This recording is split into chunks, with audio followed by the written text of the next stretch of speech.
नमस्कार, मैं सनत जैन। इन दिनों राम और रावण दोनों की खूब चर्चा हो रही है देश में। भगवान राम को नया मंदिर बना अयोध्या में। राम मंदिर को लेकर पूरे देश में बड़े हर्षोल्लास से राम मंदिर का जो निर्माण अयोध्या में हुआ है उसका उत्सव देश भर में मनाने की तैयारियां चल रही हैं। जनवरी माह में अयोध्या में निर्मित राम मंदिर का शुभारंभ, प्राण प्रतिष्ठा होगी, शुभारंभ होगा। लोगों में उत्साह है और ये उत्साह होना ही चाहिए, इसमें कोई शक नहीं है। लेकिन जहाँ राम होंगे वहाँ रावण भी होगा। रावण के बारे में ये कहा जाता है कि जब राम सीता को छुड़ाने के लिए जब लंका पे चढ़ाई की थी, उस समय रावण के यहाँ पर सभी 9 ग्रह, उसमें राहु केतु शनि सभी थे और सबको बंदी बनाकर रखा हुआ था। और उसके बाद भी रावण के पुत्र खुद जिन्होंने इंद्र को जीता हो और इंद्रजीत जिनका नाम पड़ा हो, ऐसे शक्तिशाली योद्धाओं के होते हुए भी एक वनवासी राम से उन्हें पराजित होना पड़ा और मृत्यु का वर्ण उन्हें करना पड़ा। ये भारतीय इतिहास में इतने सारे उदाहरण हैं, चाहे वो महाभारत काल के हों, चाहे रामायण काल के हों या उसके पहले काल के भी हों।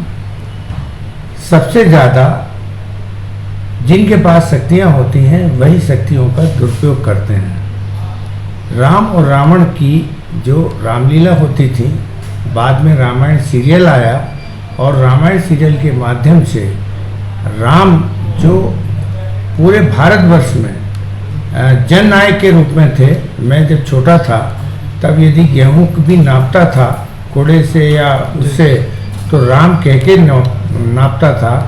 यदि कपड़ा नापना होता था तो पहला जो नाप होता था वो भगवान राम के नाम से होता था। राम किसी जाति, किसी वर्ग के राम नहीं थे, वो जन जन के राम थे। मर्यादा पुरुषोत्तम राम के रूप में आज भी भगवान राम की जो स्तुति होती है, और जब रावण को उन्होंने पराजित किया और उसका मृत्यु हुई राम के द्वारा, तब राम भगवान राम बने। तो यदि आप कोई ऐसा काम करते हैं, अच्छा काम करते हैं, तो आप भगवान बनते हैं।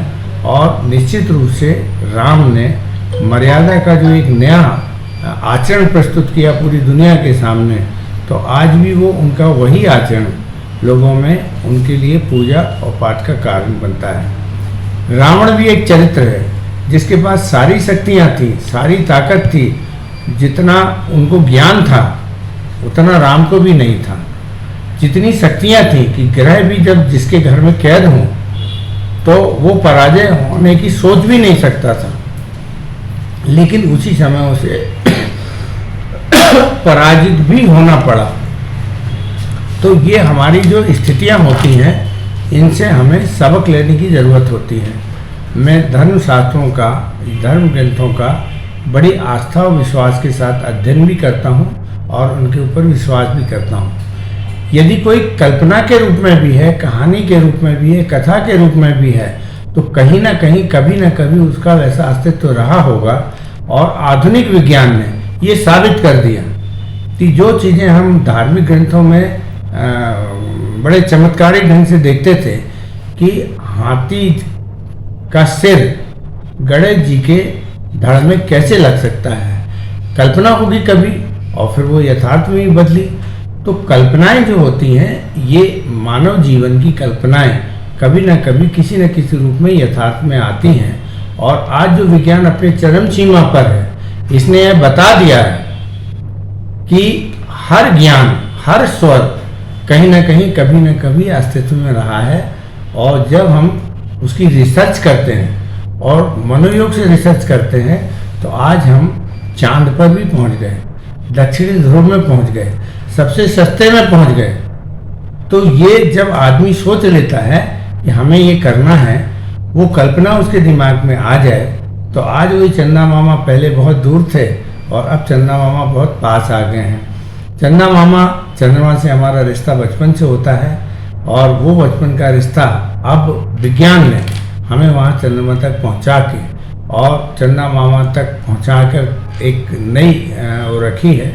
निश्चित रूप से हमें धर्म को आचरण में लाना चाहिए। आस्था और विश्वास यदि हम रखते हैं तो हमारा जो धर्म ग्रंथों का ज्ञान है, इतिहास का ज्ञान है, कहानियों का ज्ञान है, ये सत्य के बहुत करीब है और इससे हमें सबक लेने की ज़रूरत है। इतिहास बदलने से या झुटलाने से कभी कुछ नहीं होता है। और कितनी ही शक्तियाँ आ जाएं, आज तक के इतिहास में रावण से ज़्यादा शक्ति किसी को नहीं आई।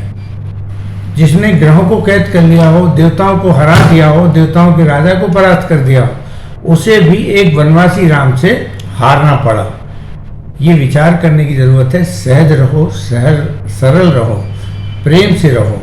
और एक बात यहाँ और कहना चाहते हैं कि भगवान शिव ने रावण की सहायता नहीं की। इसलिए नहीं की कि उन्होंने धोखे से साधु के वेश में सीता का हरण किया था। तो वरदान प्राप्त होते हुए भी उन्हें राक्षस के रूप में भगवान शिव ने वरदान दिया था।